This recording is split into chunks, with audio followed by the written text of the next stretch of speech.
آداب، میں ہوں وسعت اللہ خان۔ اگرچہ پاکستانی آئین کے آرٹیکل 41 کی شق نمبر 7 میں صدر جنرل پرویز مشرف نے ترمیم کر کے سابق صدر جنرل محمد ضیاء الحق کا نام خارج کر دیا تھا، لیکن وضاحتی حاشیے میں اب بھی صدر محمد جنرل ضیاء الحق کا نام موجود ہے۔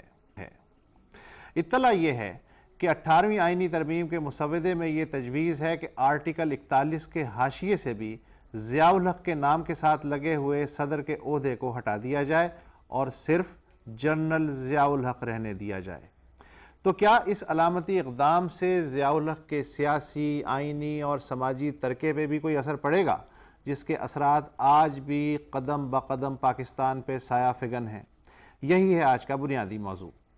اور عجب اتفاق ہے کہ آج ہی کے دن 40 برس پہلے جنرل ضیاء الحق کے پیش رو جنرل یحییٰ خان نے عبوری آئینی مسودہ جاری کیا تھا، اس کی یاد بھی تازہ کریں گے۔